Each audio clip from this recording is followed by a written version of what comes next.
Jody. Espey, how we doing today? Hang in there, buddy. Hang in there. We are back. Yes. How was your weekend? How was my weekend? It was all right. Yeah. Mr. Dan Willie, what's up? Welcome to the show, everybody. All two of you right now, but they'll start going in. There's four now. What's that? There's four already. All right. Well, good morning. Everybody say something. Please don't forget to like and subscribe. Hit the like button as always. And what a weekend, yes? What a weekend indeed. Where do you want to begin? You want to deal with this first, and then we can go. The soapbox might stretch things out. So if you want to go right to the King of the Table results, we can. Let's do it. You got them in front of you? I got them right here. Let's go. So I want to go with Lars, if you don't mind. Right?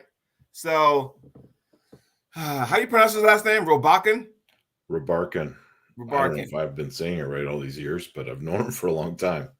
And the world of grip, strong man, that kind of thing, has a lethal press. Now, we know people with these press moves, Jerry KOTT, Dave Randall, if you want to go back in time with the shoulder press, Wagner Bartolotto, and then you put him in there, right? And you're thinking, okay, well, if you watch the show, did you watch it, Ryan, by the way? Pieces of it. Okay. Did you watch that match? Busy weekend, man. Busy weekend. Yeah. I didn't see that particular one, no. So when you face somebody with just, one move and you're kind of going, okay, well, once I solve this puzzle, then it's a wrap. I got this guy. And it looked like Valera figured it out, to where, he got the jump on him, right, as far as wins. And then Lars was playing catch up the entire series, right? But this is not East versus West. This is King of the Table, which you're hitting 6 rounds. You got to win at least 4. You can't stop at 3. And there was one point where I think Valera was up 3-2, and Lars came back and won the next 2. Yeah. With that move, I'm not really surprised by that. What makes that move so lethal? It just is taxing on certain muscle groups. Like, it's a tough one to go against. Like, Jerry KOTT just bleeds opponents. Especially when you're here and all of a sudden your hand ends up doing this. Yeah. I don't know if y'all can see that because of my background, but it puts in like this, a confiscating, and you can't only hold so much weight with your hand like this, right? Mr. Rabbit's in the house, Ward Drake, Marco GT5. Arm Sports Entertainment, I want you to hang in there because I tagged you in one of my posts for my soapbox edition, so you'll love this. But anyway, Lars wins that one. I had Lars picking this one. You have Valera, so 1-0 goes to me. That's right. We'll take it. Okay. We're keeping track today. Hey? The first match that kicked things off was Sarah McKinney versus is it Nick say? I don't know, but what was the result, Jody? That was a whitewash. Yeah. And we both picked. I mean, I knew who I was going for, but Nick say ended up winning. And you got to realize too, anybody who's a Ingen Terzi protege, rest assured they know their stuff. GB, What's up? Good morning. So again, you're hoping that, all right, come on, this is it, Sarah. I thought she had a glimpse in round 2, but and honestly, I'm not going to sit there and like speak for her and say, hey, it was the bright lights, it was the big stage and stuff like that, because who knows, right? Oh, to say, okay. The sea is silent. That's what it is. But let me ask you a question, Ryan. When you first went on there, when you went to a big stage tournament, did the nerves get to you? Yes, not tournament. The super match one, yeah, they get to you a little bit. I mean, I don't think I forgot how to arm wrestle, but it can be overwhelming. And then I don't know, man. Because at some point when you're down 3-0, if you have anything left, you should be over the nerves at that point. Right. Well, because didn't you have a match with John Brzezinski years ago in your young career? And was that the one in the mall? That wasn't that long ago. It was 2013. But I did pull 10 John. years is like, yeah. It's I like did 20 pull years John like in 1999. I mean, so what was for you? What was the nerves like? Okay, I'm pulling Brzezinski, and I got to make sure my T's are crossed and my I's are dotted. You know what I mean?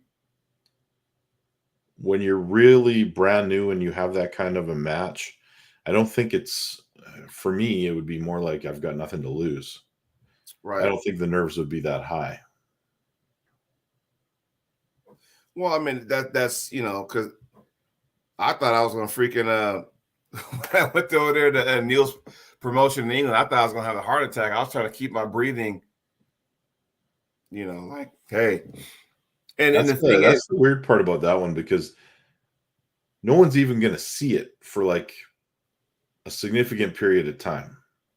yeah, it wasn't like you where you went to reality check and you had the crowd out there. So that's a little different where I was in a house and yeah, there was no crowd except for the athletes, but there was still the cameras and the lights and all that kind of stuff. And you knew where you were. But at the same time, like for me, it was like, oh, well, shit, I'm the first match to kick this whole weekend off. I don't even get a chance to like sit back and, kind of absorb about what I'm about to get myself into. I was right out the gate. I didn't even have a chance to think. It's like, oh, we're going now? Okay, let's do it then. So anyway, I was kind of getting off subject. Sorry about that. No worries. Sergey and Arif. Final score? I believe Arif was struggling, if I'm not mistaken. And did I because there's some I watched and some I didn't watch because I ordered the pay-per-view Saturday, but I purposely didn't watch it because I wanted to watch it with my teammates when we had practice on Sunday. Yeah. So we're kind of watching it, and then it's kind of like we're training. Oh, okay, then we're kind of going back and forth. So I don't think I even saw the results, but I thought Sergey won. If anybody can let us know, because when you start getting into your training thing, you're doing this, you're doing that, you kind of lose sight on what's going on because the two matches I was really interested in were the last two. So I kind of paid attention to that. So, but I believe Sergey won because Arif was struggling in the early rounds. And if that's the case, hey, Sergey, I picked him. I felt good about these predictions. I did. And I probably picked Arif, didn't I? You sure did. All right. So what's the score right now? You're up 2-0 on me because the one was a wash. Yeah. Well, we both or, pick 3-1, if you want to call it that. Right. The thing is with Larry Wheels' match, and it's not Laurinaitis, right? That's not how you say his name, correct? Leonidas. Okay. Leonidas, Laurinaitis. Okay. Did Larry injure himself in one of those matches, one of those pins where he got pinned? Can't confirm. Because I know you can't. It's just the way he went down. He kind of jumped like that, and I'm okay. And even Bill Collins was like, "Dude, you all right?" And he said he was okay, but I was like, So for those that don't know, the very first two King of the Tables, and that was back when Larry Wills had a stake in it. You remember that? Yep. And he was on there. He pulled I think the second one he pulled was what? Was the first? I can't remember the first or second. The first one he pulled Khaled, that didn't work out. And then the second one, he pulled like Brandon Allen. So he was 0 for 2. And that's when we all thought at the time that, you know what, maybe he should get some tournaments underneath his belt, then come back. And he took time off. I think he did one, bodybuilding show. Then he resurfaced and did a tournament down in Southern California and walked through everybody. But, there's things about Ryan where you go to a certain tournament and go, okay, he's good now. He kind of went through this tournament and clean house. A lot of it has to depend on who was actually there, right? It does, but also, yeah, it's who was there, but it's also, he takes these massive breaks in between. So, I mean, I don't know how you're going to get that much progress and maintain your progress if you're just going to completely lose focus, which you kind of alluded to. Yeah. So you but it was almost you can't do 10 different things and expect to be great at all of them. No, you're going to be a third of, if you got 3 different things, you know, if you're doing arm wrestling, grip sports, bodybuilding, we'll just use those 3. You're only going to be good at a third of them. Yeah. Because it's, you're either in or you're out. But it shows, because it's like going, oh, I got to cut weight for this show because I got to look good. But then I need to bulk up for this, powerlifting thing. But I got to maintain that. I got to, and try to do all this other stuff. And I think sometimes it could be frustrating because it's like you want to see what he can do, but at the same time, it's like, what are we doing? Are you wasting time? I mean, obviously he's a phenomenal athlete, but at the same time, it's like, okay, where are you putting your eggs at? You know what I mean? If that makes sense? No, makes perfect sense to me. So we both pick Laurinaitis, and that was a wash. So I'm still up 2-1. Okay. All right. It's getting juicy now. It's getting juicy. 2-1. I thought it was 2-0. Oh, yeah. Yeah. Okay. We washed on that one. But I tell you what, when we get to the match I want to see, man, this match was like, okay. And I was so hyped for this match. But as I was watching, I was kind of like, I was more impressed with Hermes than, I don't know. It's weird because when you have this kind of match at a magnitude, you don't want to see wins because someone elbow fouled, right?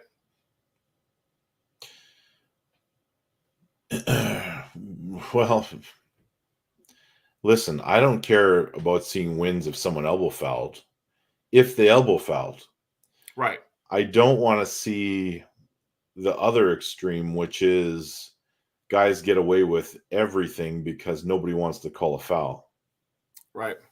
Call the damn foul. Guys will learn to stop doing it. Oh, yeah. I mean, and here's the thing. This promotion has 3 elbow fouls that you take a loss. Unlike WAF or IFA where, hey, 2 fouls and you're out. Tim is saying it's running fouls. Okay, even to this point, though, when you have running fouls, it's like, dude, slow the fuck down. Like, calm down, dude. You're getting running fouls, and you're still, like, relax. Relax for a second. You know what I mean? Yeah. Because, seriously, it's like, dude, like, calm down. Hermes, calm down. Like, Hermes lost the first round because he kept elbow fouling.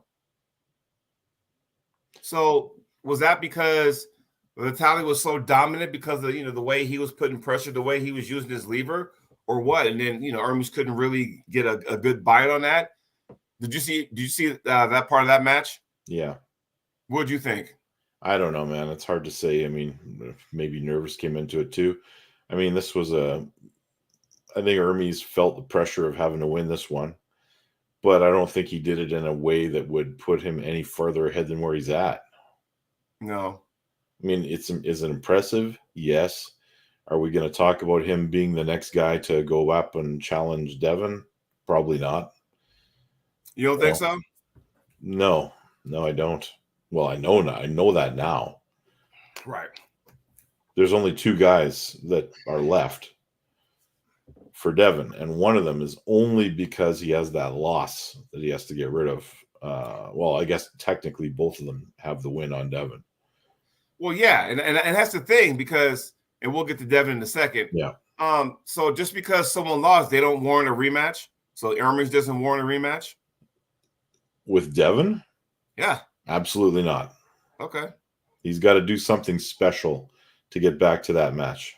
But Devin has a warrant a rematch with Gennady because he lost. I'm just Devin's trying to make been killing guys in the interim, though. That's the thing. Like, he's beaten everybody. So No, I'm not disagreeing with you. I'm just saying, yeah, there's like 2 guys left. And yeah, now does Devin deserve a rematch? Absolutely. Mostly because he's cleaned out the division. yeah. And we all know it's set for April, Levon and Devin. And I'm like going, okay, so knowing Devin, They're he's not not going to risk. Go ahead, finish your thought. he's not going to just sit there and do nothing. No, he'll take some more matches. I think they might be left-handed, but he's going to take some more matches. They'll be left-handed. They won't be right-handed because he will not risk. Let's face it. Like if he were to go against Gennady again in the interim, and Gennady beats him, what's the point of having the Levon match? Like, do we really believe that Devin's going to beat Levon at that point? I think it's going to be a question mark. Here, before we get too far now, let's go ahead and put a bow tie on this Yeah. Hermes match. I picked Hermes. He came back and won. Who You did I picked pick? Vitaly. Oh, geez. I'm getting my ass kicked today. Well, I'm feeling good. I feel good about this. I was fired up. Yes. And by the way, I also feel the whole weekend was just good to me. I took a shot, not an alcohol shot. I took a shot in the hand with a needle. You're not supposed to put your juice in your hand. Yeah. I took a shot in the needle. Yeah. So I took a cortisone shot. And I'm telling you right now, that inflammation is gone. I can actually pronate now. So Marco GT5, I agree with you. It was a great close match, as most predicted. However, in my opinion, it didn't move either one of those guys closer to the peak, to the pinnacle. It kind of left them in this weird spot where they're so close that you kind of have them floating around in that pool of guys that are like number 3 to number 8. There was some separation though. That was more of a separation match. Yeah. But I mean, stylistically, I knew that Hermes would be tough for Vitaly. Yeah. But I also think Vitaly is more of a threat to Devin than Hermes is. Because of his lever? Yes. Well, that's the thing. If that's the case, then Vitaly needs to win those matches. Yeah. Because he lost last year he lost to Dave. And then who did he pull East vs. West? Didn't he have a left-handed match in there somewhere? I want to say, yeah, I can't remember, but he had that match and he lost to this one. So it's like that match of, what would Devin do against Vitaly is getting further and further away now. Yeah. Well, we got way other things to think about now. I mean, you got the match that everyone was kind of wanting to see that we didn't think we'd get to see that quickly is now, I mean, less than 5 months away. Yeah. And let's go ahead and before we more into that, let's go ahead and talk about Devin and Georgie. And yes, clerks, I'm not sure yet. Prudnick and Muratov, because I'm telling you right now, what if I were to pick the Kazakhstanian, would I be crazy? No. No. I'm looking forward to that. I'm leaning toward him, but we'll get to that in a minute. But Devin and Georgie. So I'm looking at it going, okay. It's typical Devin. I'm going to try to play the mind game, see if I can break him mentally while I'm breaking him physically, just to see what he has and stuff. I was interested to see because Georgie would always say, no one can crack my hand. Okay, we'll see. There's a couple of times he had a couple of good surges. I'm like, oh shit, Dev, you better quit messing around. Just take care of business, because I think that was one of the situations where he did that with Georgie and got caught. Well, Georgie looked good, man. Like this was, Devin, yeah, he kind of dominated him, but he had to do it with a bit of the King's move.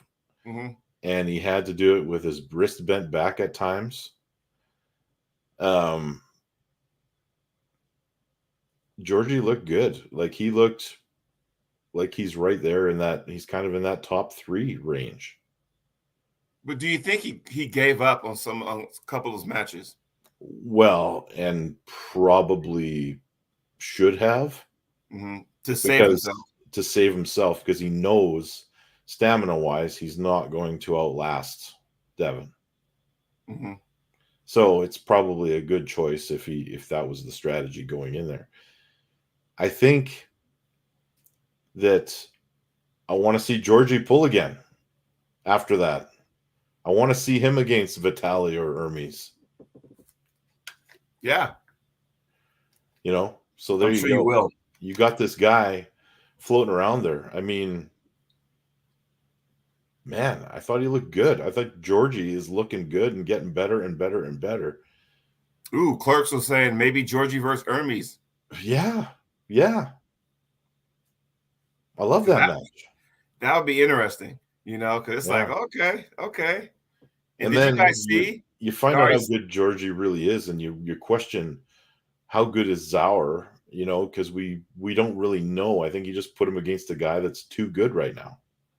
I need to see more from Zauer before I make an opinion on him. Yeah, but give him the loser of one of these big matches. Like, give him Vitali, who he's got experience with. Okay, well, see, here we go. It's that 6 degrees of separation, right? So we're seeing Hermes versus Georgie has to be next, and I agree to a certain extent. But is that for the number 3 guy? The number 3 spot, because I'm gonna put a name out there, and because some way, I mean, how do you water cooler talk, right? Okay. Yep. How do you finagle this? We know Levon and Devin are 1A, 1B. Can we agree with that so far before we go any further? Yes, but the next ranking is 3. So one of those guys is number 1, one of those guys is number 2. The fact that Levon has committed to a match so soon, I will still say he's number 1 and Devin is number 2. Yeah. Victor, we will get to that question as soon as we wrap up King of the Table. Man, yeah. So you got number 1, number 2, Devin, Levon. So who do you put as number 3?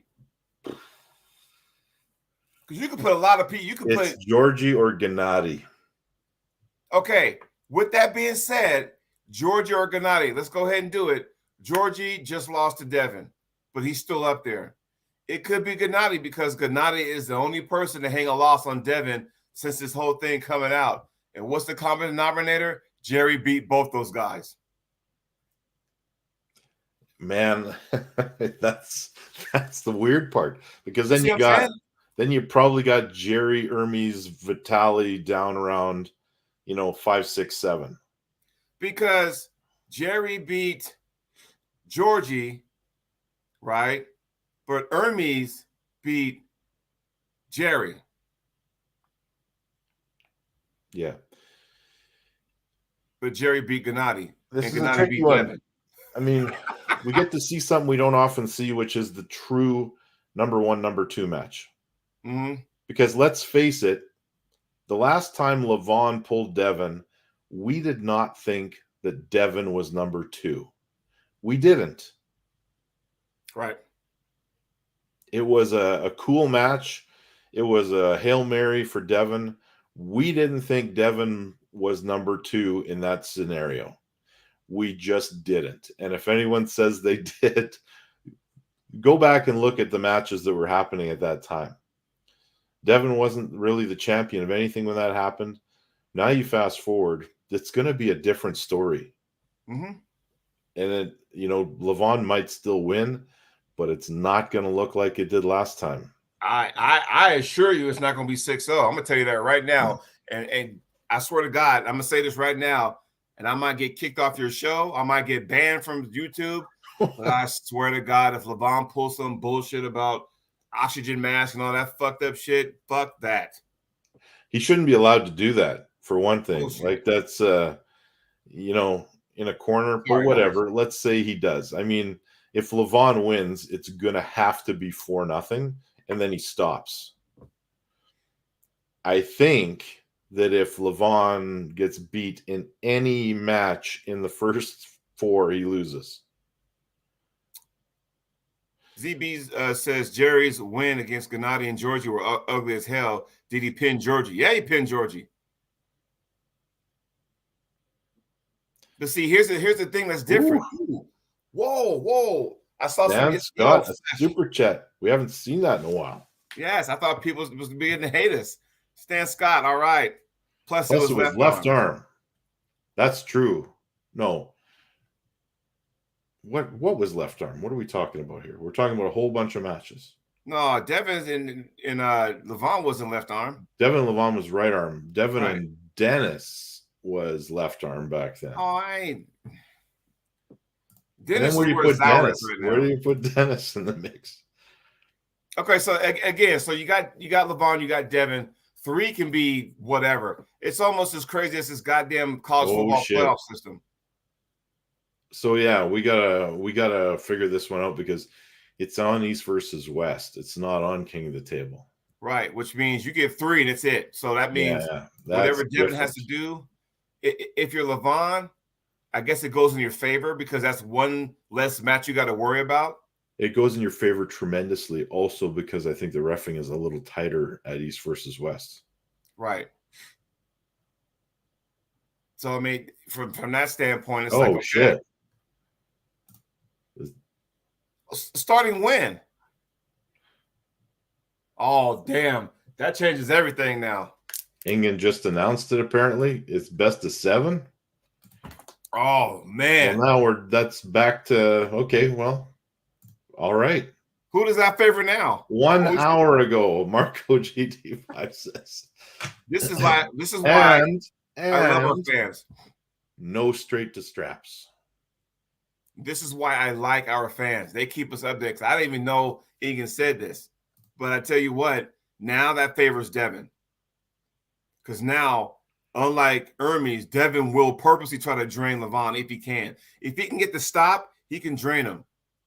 But Devin wasn't weighing what he is now. He didn't weigh like that when he pulled Levon. He didn't weigh that much. Yeah. That's just where that's going. So we got a big scrap. It's almost like no one cares who's in third place because the focus is on 1 and 2, right? But you got to have something.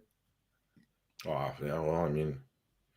Because when are we going to see, obviously Gennady's out with an injury, okay? When are we going to see Jerry again? Because he's beaten the last 2 guys who are up there. He beat them, except for Hermes. He's beaten Georgie. He's beaten Gennady, right? Where do you put Jerry at?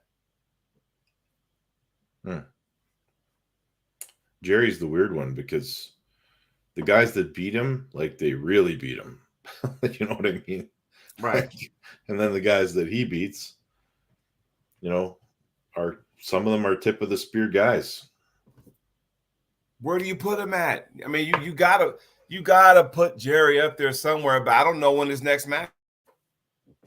You can't forget him, but I think, and this is what happens, I think, when you got so many superstar athletes in one promotion.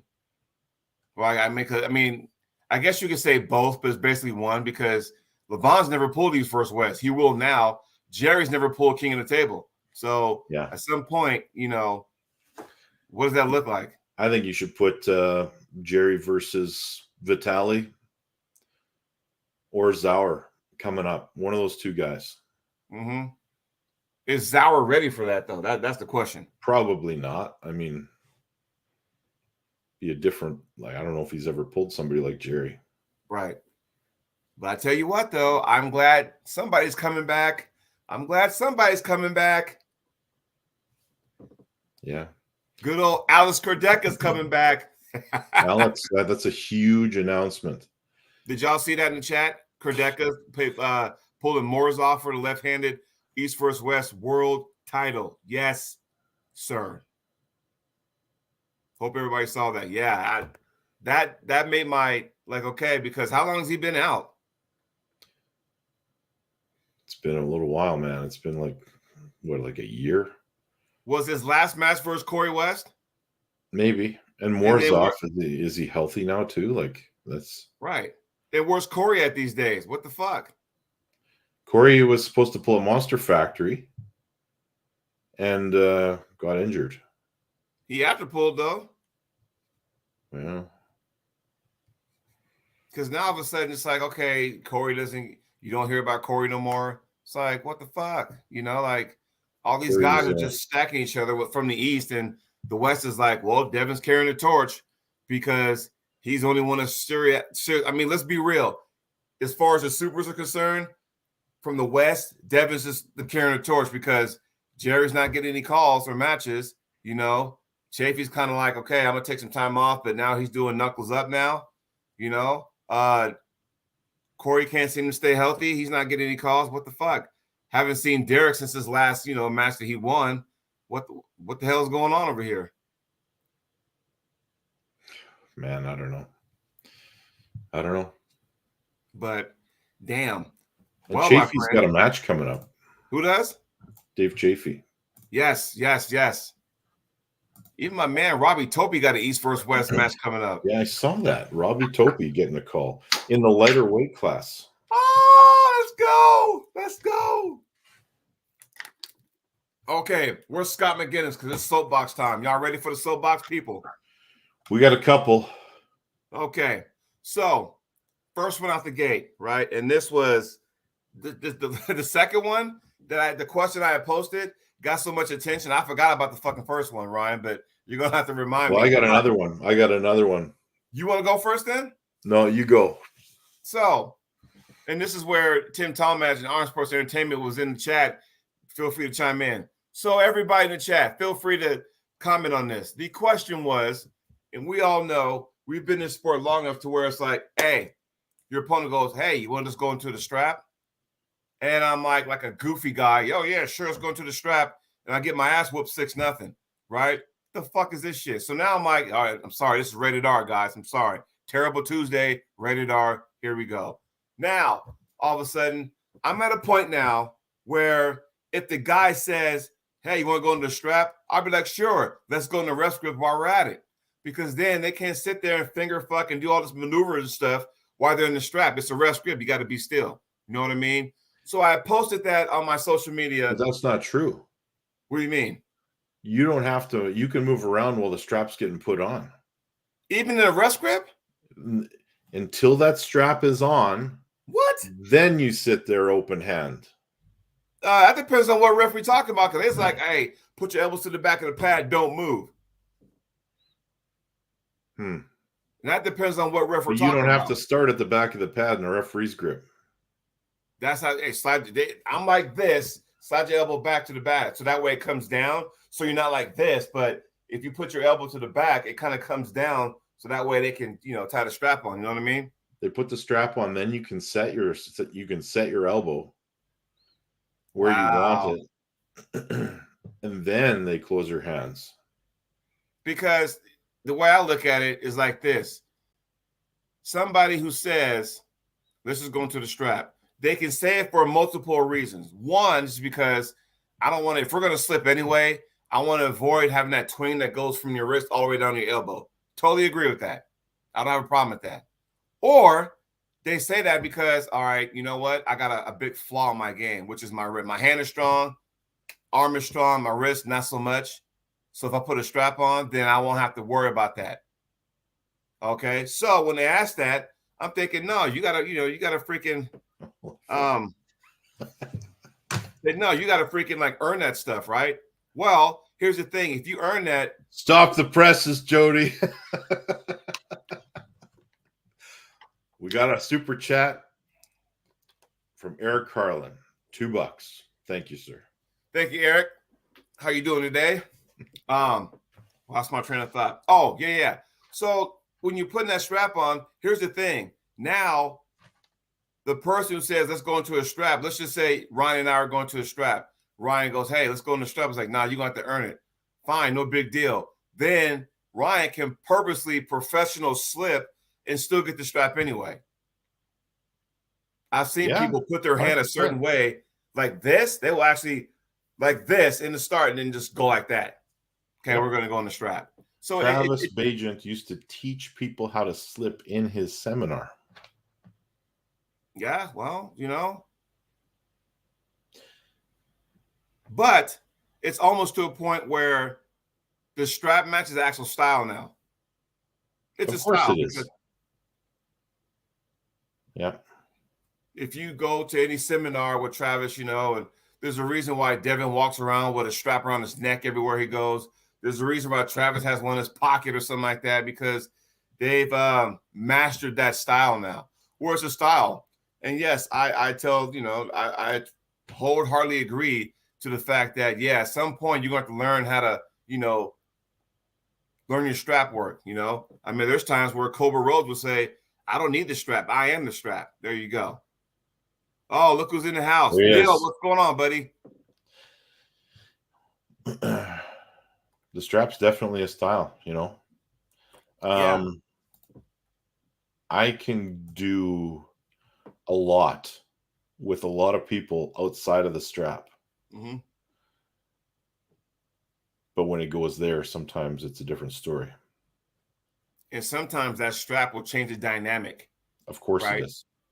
So you may think, oh, there's times I've sat there and I'm thinking I can beat this guy to the strap. And then when I get into that strap, it's like, no, that dude's a whole different animal right there. And there's nothing I can do about that. And I felt that way on the opposite ends too. So I've been on both sides of the coin as far as that goes. So, but that was an interesting conversation. Those are interesting comments on that post I put up there. So your turn, Ryan. Soapbox triple edition. You're up. There has been some controversy of late. Okay.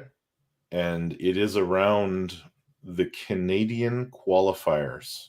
Uh-oh. For East versus West. Where's Ward Drake at? Is he in the chat? He's in the chat. All right, Ward, say something. Ward's not a fan of the strap because he has a hand that looks like a bunch of bananas. Oh, I felt that hand before. It takes away some of that effectiveness of his hand when it goes to the strap. Anyway, the whole thing with this East versus West stuff is there's a couple things. Okay. Well, number one, we're debating on who's actually holding them and who's holding the Western Canada qualifier, because Billy and Matt were putting on that one, and then they realized there was one in Calgary that would be the Western Canada qualifier. So they're calling this one a Central Canada qualifier. There doesn't seem to be much consultation going on between the promoters. And when I say that, we're now going to talk about what is the acceptable etiquette for putting on a tournament when you're in a province or a state that has other promotions going on that have had dates and events picked and booked for months and months. And I'll use the Calgary one in particular, because now you have a stronghold event or one of Fraser's events, is out there, and it's 1 week after the Calgary event. Okay, here we go. Did we not have this situation already this fall? We did on a smaller level. I think this one not even as bad as this one, because it was 2 weeks out from was it 2 weeks? No, it was the following week. Okay, never mind. It was the same thing. So we did the exact same thing happened. We had the North versus South event, and 1 week later we had the Mansas Challenge. Yeah. Yes, GB, communication is important. Yes, Clifton, it'd always be an issue. But if promoters get together and just talk, I mean, okay, so here's the thing. I think sometimes, I don't know if there's an actual page where there used to be a page. Ryan, you remember the Northeast Message Board? Yeah, of course I do. Okay, so this is where you and I were back in the day, right? You can go look there and see what events were coming up. That way you kind of knew. But since we kind of got away from that, I'm going to post this flyer, and unless you're saving these flyers, and be like, oh, okay, well, they're having that event. It's kind of hard to do. So promoters need to get together and start talking about this stuff. You know what I mean? Well, some promoters do, because some of them already do. Now, right. Clifton, I don't know if we need a page again. Like in Manitoba, there's 3 promoters. In Alberta, there's probably 3 or 4. It's not Right. that hard for them to talk to each other. Send them a message on social media. Send them, Victor, I swear to God, I will get to your question. But it's not that hard for them to reach out to each other and actually communicate and say, hey, you got any events on? Or the other problem is maybe they know that there's an event on that weekend and they don't care. They think that their event's going to be bigger and better and they're just going to book it a week in advance. I don't know what the thought process is. I think when we did North versus South, there might have been some of that. Like, my event's going to be so awesome that who gives a shit? No one's going to go to the next one. But then you find out that lots of people are going to go to the next one. It all depends on location. Here, I'll do this. Well, let's say Red Deer, the Calgary one, the East versus West qualifier in Calgary. And I think the other event is in Red Deer. That's 1 hour apart, those two locations. I mean, if you really want to go to East versus West and you don't qualify, you can always go to the next one. I mean, it benefits that person, but. And here's the other thing, and this is just, the sidebar, the bonus thought of the day. Why does anyone go to the I don't want to sound like an asshole, but why does anyone go to the qualifier anyway when you can just show up to the final? That's what they did last year. Yeah, that kind of rubbed me the wrong way, which is why I'm never doing another qualifier again. It's just like, no. Now, if they came out and said, we're not doing that, you cannot do that this year. Okay, maybe that's something, if you believe them. Like I said, was it a money grab? That's neither here nor there, but it's like, I was kind of irritated. I didn't go, but I was irritated for the people that had to go through that hula hoop to say, yeah, I qualified. And then once you qualify, you had to pay another entry fee. I'm like, for what? You did what you had to do. And then to find out, oh, wait, this guy can just show up and, oh, okay, so why is he just showing up paying an entry fee for now, the same entry fee I got to pay, and I had to go qualify, and this guy doesn't? Do you see the math and all that? Yeah. If there's math, fuck that shit. So I'm not bad-mouthing the people, but it's like, that was fucked up, because a lot of people were pissed off. So I was like, you know what? I'm staying away from that. So if somebody asked me, hey, you going to qualifier? No. I'm not doing that, man. Why? So I can go there and just shell out a bunch of money that I can just go ahead and cut corners and go straight to the chase and just show up there. Fine, whatever. I'm not doing that. That's fucked up. Yeah. So I don't know what the solution is, because it comes down to the intent. Like, did you know there was an event and you just don't care and you're going to go full steam ahead? Or was it a mistake? If it was a mistake, you can fix it. Are you guys having 3 qualifiers this year then, or what? Apparently, yes. Toronto, Steinbach, I guess, at the France, and then Calgary. Now, I'm sure the one in Manitoba will get some support from the locals. There's going to be a bit of a sour taste in people's mouths still from the North versus South stuff. But, I mean, there's no cash prizes being promised as far as I know. Like, it's just going to be, trophies or whatever, and you qualify to go down there to the next one. But I still got my East versus West qualifier medal right there, so it's all right. Before we go forward to the third soapbox, can you get the victor's statement? Oh, he's asking a question? Well, no, you keep saying you would go back to it, so let's put it up here. This question came up at the end of the last show we did. We didn't have time to get to it. If John Brzenk somehow got his shoulder fixed and we saw his 2006 form or beyond today, where would he rank in the world today? Interesting question. Man, he was kicking people's ass when he was 220, pulling heavies. I think he's number 1 in his weight class. Oh, no doubt. Top 5 in super heavyweight. Yeah, because you got to remember, he was thrashing people when he was one. And that's the thing, because when John was 198, he walked around what, 205, 206, cut to 198, pull that class, the next class up, and the class above that one. Both hands. Yeah. The weird thing about this is John looks more muscular now than he did back then. But the shoulder is giving him grief. You know, when you got something that's hurting so bad, you don't realize how much you rely on it till you can't use it. Yeah.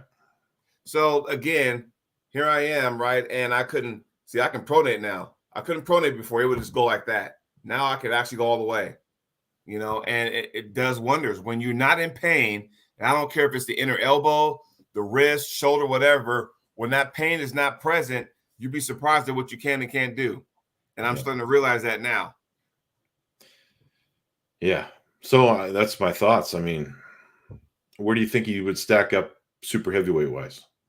Well, like you said, top 5. Because you got to remember, he was okay. Are we talking about the form or the age? Because what's he, 50, what, 7? 58? Yeah. He's 58. You know? He's 58. And that's the thing, you know, if he had that healthy shoulder at 58, you know, now at some point age will come, you know, it will come get you. Father Time will come get you. He's always undefeated. So, but at the same time, I still think he'd do damage, maybe not as much damage because of the age thing. I don't know, because I look at it like his last outing when he pulled that 95 for that 95 world title, I thought he lost way too much too fast, in my opinion. I'm not saying if that match was in February, then I think John would get him. But because it was so soon that I don't think he had time to acclimate his body to that. You know what I mean? Yeah, I know what you mean. So that's just, there's that. Yeah. Yes, I know more hurts. Trust me. I did hear it, Ward.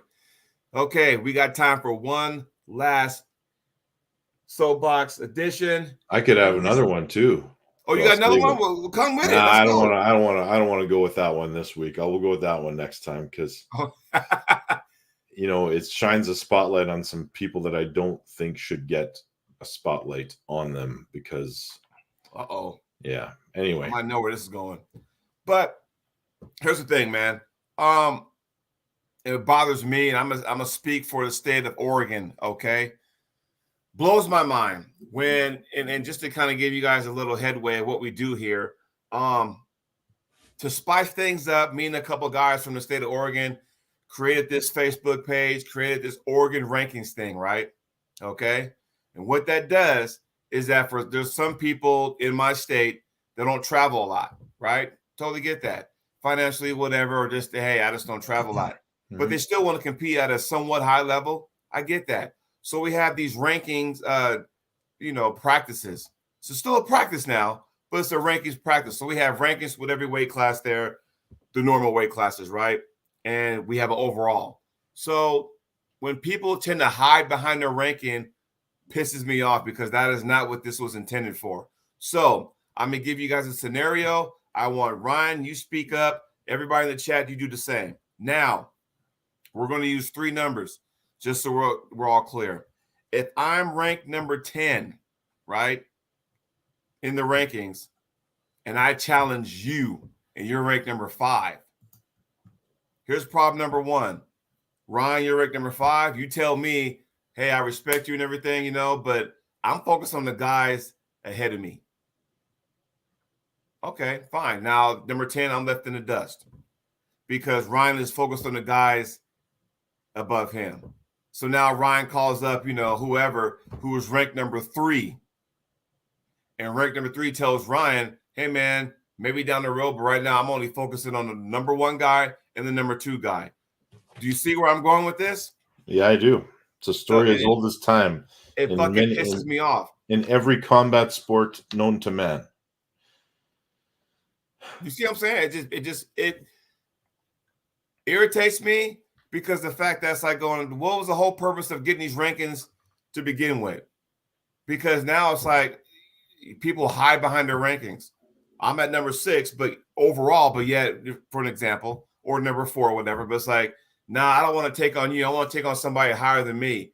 Well, if that guy who was higher than you says, fuck you, I'm going to focus on the top 2 guys, now you're in the same predicament as the guy who was number 10 who asked you in the first place.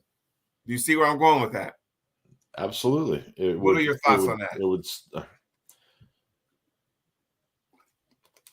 I mean,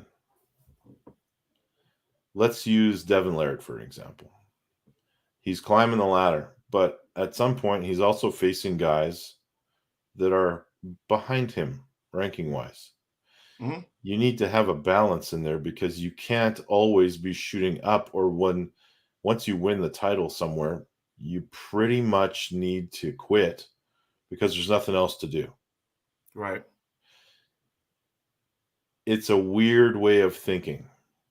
I get it a little bit, but I could have held on to a number 1 ranking without ever facing, Corey West or any of those guys. It's odd. You need to take some other matches. And if you're a promoter and you're trying to put together a good match, maybe it's just not being selfish is what people need to do. They need to start thinking about, what's the best thing for the sport, the promoter. How do I guarantee more matches? If you're going to be an asshole and just say, I'm never arm wrestling anyone that's below me, well, guess what? Promoters will just stop calling you. Yeah.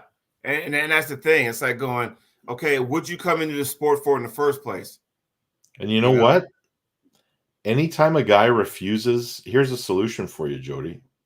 Anytime a guy refuses to take a match, he should get bumped down the rankings a little bit. I agree. And then all of a sudden there's 25 guys ahead of him instead of 6. Yeah. So Jay Clean, to get you caught up because you missed it, this is the third of 3 soapboxes. So this one is talking about the ranking things where guys who are ranked low are asking for a shot at some of the higher guys, and that higher guy turns his nose up to that guy because he wants to go to the higher guy above him, and so on and so on. And it gets to a point it's like going, why are we having, if you're not going to pull because, well, you're below me, I don't want to pull you, I want to pull the guy above me, who in return the guys above you saying, nah, I'm going to pull the guy above me, then we're just chasing our tail through the whole thing. Mm-hmm. It's a good comment. I like it. I can see, if somebody is openly saying I'm only facing guys ahead of me and he gets offered, say it's like 5 and 6 and 6 challenges 5 and 5 just says, no, I'm only going against guys that are ranked ahead of me. Dude, you're like right there. Stop. Call it a forfeit. Right. 5 and 6, there should be no question whatsoever you should pull that match. It ain't like 5 pulling the 31st guy. Calm the fuck down, Yeah. And when Chance Shaw does those rankings, there is a point in the ranking, or a point where there's so much time has passed that you fall off the rankings if you don't compete.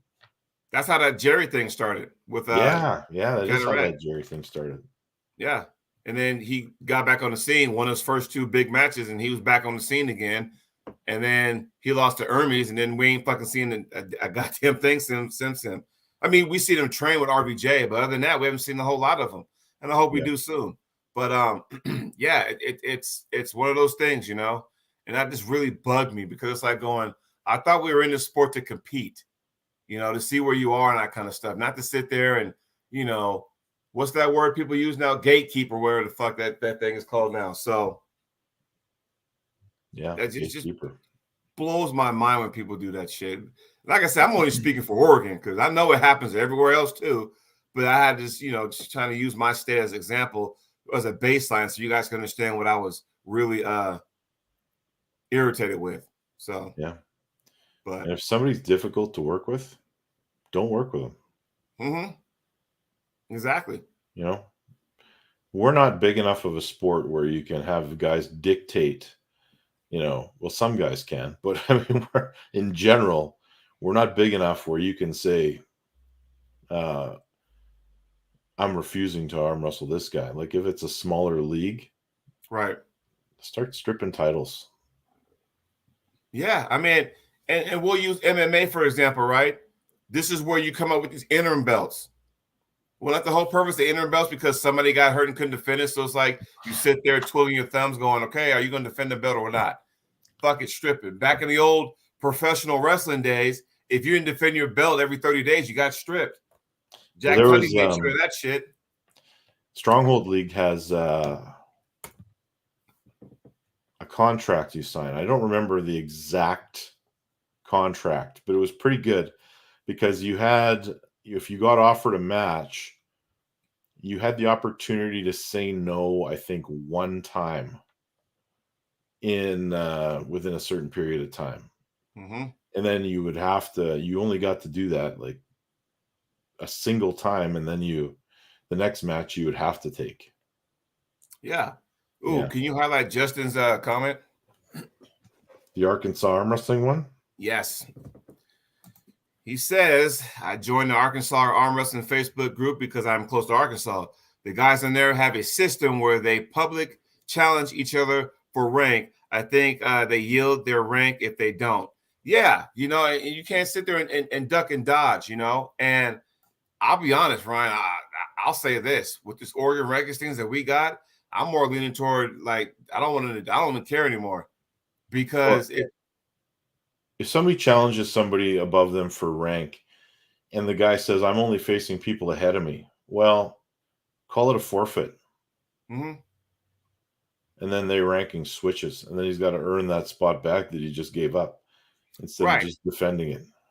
Right. Take me the fuck off the rankings. I'd rather focus on the areas anyway. That's a legit thing. You can't duck and run from that, because and here's how the areas ranks, because I had a super match at Washington State, right? Well, within that super match, I won 3 matches, which means I gained points. But I did have 1 loss, which means I lost points also. There you go. So even though in the super match you won overall, if you lost any one of those rounds, you still got those points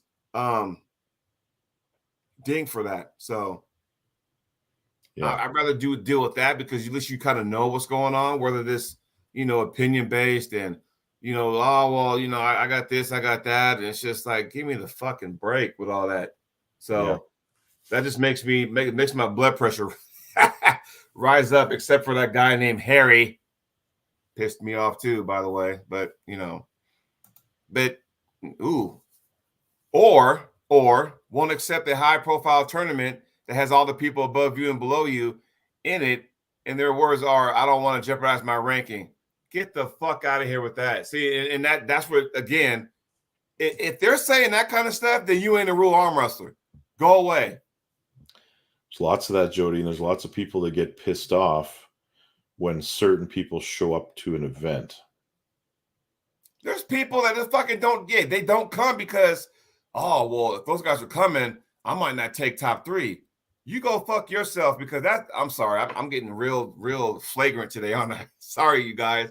It bothers me, because I thought that when we get into the sport, it's about the competition, not about, once I get to that spot, I'm going to just hold on for dear life. Go away with all that stuff. I'm like, come on, man, Yeah, Jay, I agree with that. It should be 2 people that are relatively close. So you couldn't have number 50 challenge number 3 and then take their spot, because that just doesn't make much sense at all.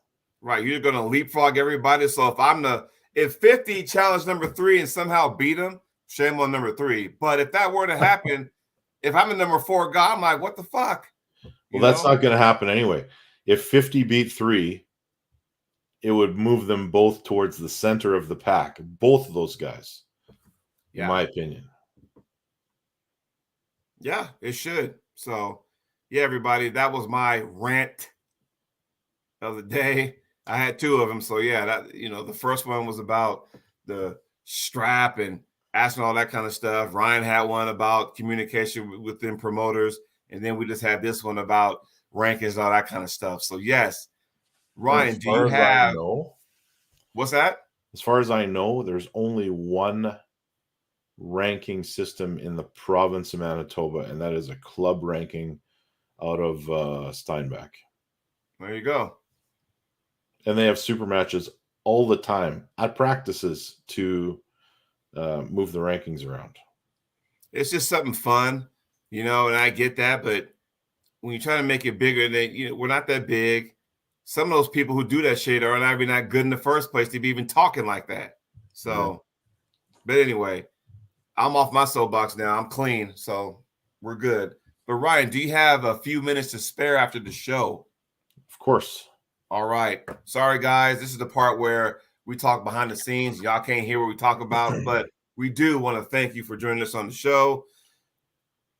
I won 3-0 in the prediction show with Ryan at King of the Table. Thank you very much. Because I was the last one we had, East Farewell, it was horrible. I think I only got 2 right. That was a slaughtering. I think I only got 2 that were correct. So, but yes. We had, so we're almost done 2023, and I'm so happy to see this in the rearview mirror coming up. Yeah, I'm looking forward to 2024. I got big things coming up. You got big things coming up. And man, I'm telling you right now, I feel better now. I got this inflammation out of my wrist gone now. So yeah, we're gonna see if I can do some damage come March. All right, everybody. Take care. We'll see you guys next week.